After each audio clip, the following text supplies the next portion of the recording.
Hello, everybody. My name is Ray. Welcome to the Evangelical Dark Web. Today, we'll be talking about Barna.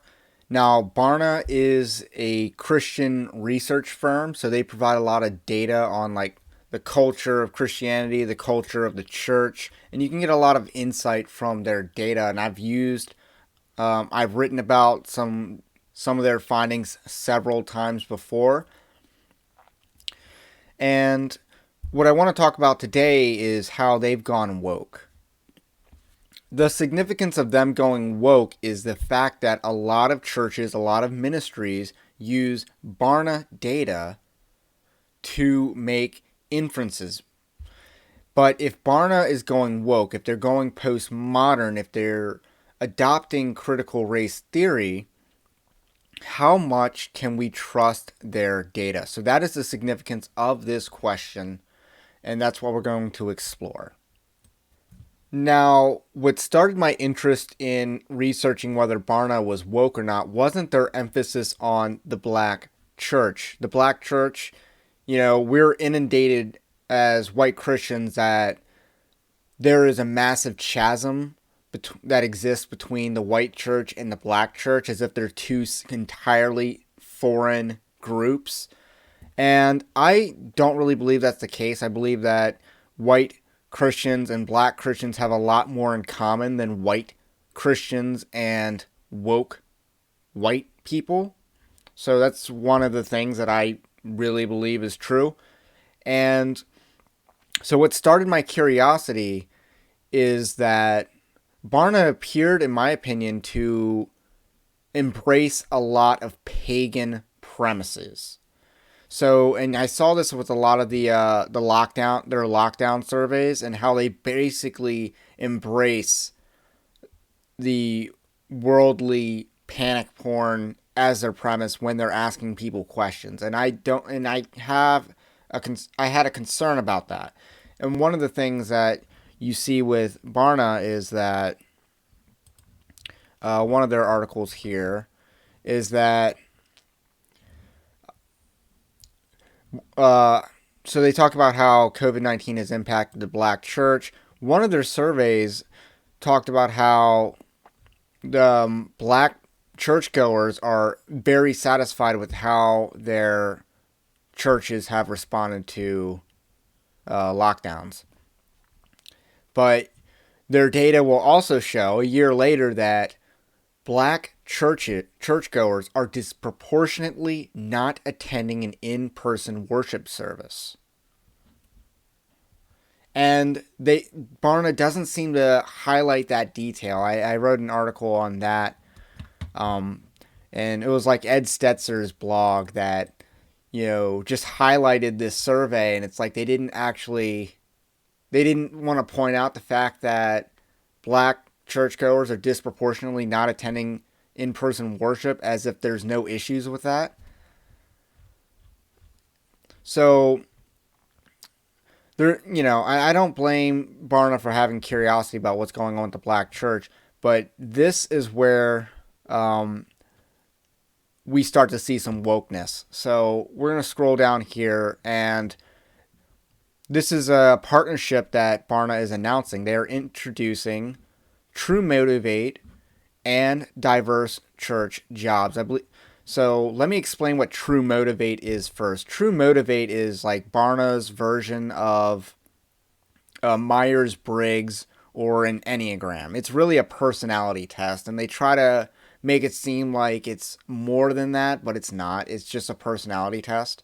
It's basically a personality test to determine what motivates a human being, what motivates an individual, and it's not really scientific. It has an algorithm attached to it, but basically what it is, and I've looked at the forums, like you have to describe 3 stories about something you think you did well at, and it'll have like an algorithm determine what motivates you, and it'll give you like your top 5, and this is supposed to help churches find good candidates. So that's what True Motivate is. Now, diverse church jobs is where we get into a much larger issue. This is a partnership, not just a interview, not just a sponsorship. This is a partnership. Barna is partnering with this organization called Diverse Church Jobs. And this is like a staffing agency or staffing consulting firm for getting woke pastors into churches. That's basically what it is. And my evidence for that is the fact that it's helmed by this man named Christopher Harris. Now, Christopher Harris is entirely a critical race theorist. He's incredibly woke. So let's listen to some excerpts of this little video that they have on Barna's website featuring this partnership. Christopher, it's been great to get to know you and to learn more about the work that you're doing to help candidates find their right place in ministry when they feel called to that. I'd love to hear a little bit from you about diverse church jobs and what your goals are and how you're serving people in ministry. Yeah, well, Brooke, first of all, thank you for this opportunity. I'm so excited about this partnership that we have, this relationship, friendship, familyship, right?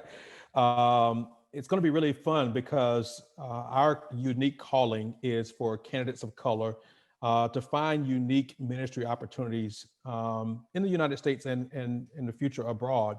And we're so grateful and so thankful because I think COVID-19, the pandemic that we all faced and navigated and had to reinvent ourselves, as well as a summer of global unrest around injustice.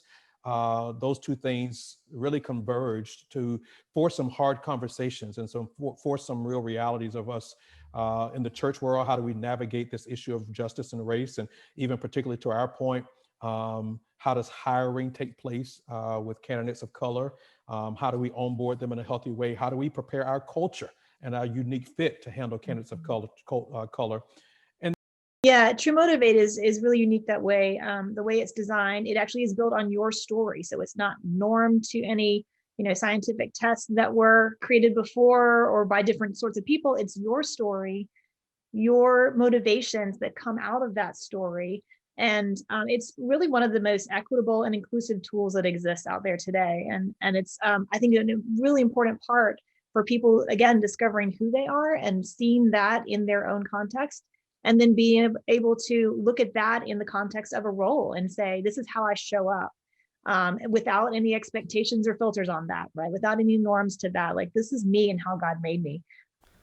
So let's first take a look at who Christopher Harris is. Now, like I said, he's incredibly woke, and this is a Google document that he created that's pinned on his Twitter account. So I believe it's pretty representative of who he is and what he believes.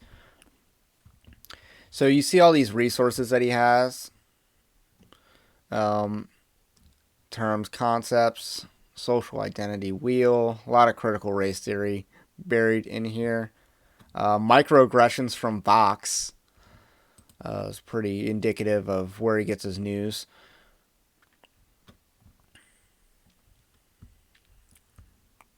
The Atlantic, that's where Ta-Nehisi Coates wrote a lot of columns. I don't know if these columns are his. I'm not clicking that. So let's look at his resources. Oh, article, let's see. Books to read. So we got his own book. Oh, he has a book list. Ta-Nehisi Coates, Robin DiAngelo, and White Fragility. If you've followed my YouTube channel, you know that I did a whole video series on Robin DiAngelo's book, White Fragility. We got Kendi. The only one missing here is Esau McCaulley, who wrote Reading While Black, which is basically an homage to standpoint epistemology. So that's like the only person that's really missing on this list. He's even so kind as to include like some films and TV series to watch, and he's very even kinder to include where to stream them. Dear White People, Black Power's mixtape, 13th. So what do we got? Organizations to connect with and or follow on social media. And he's a Anti-Racism Center,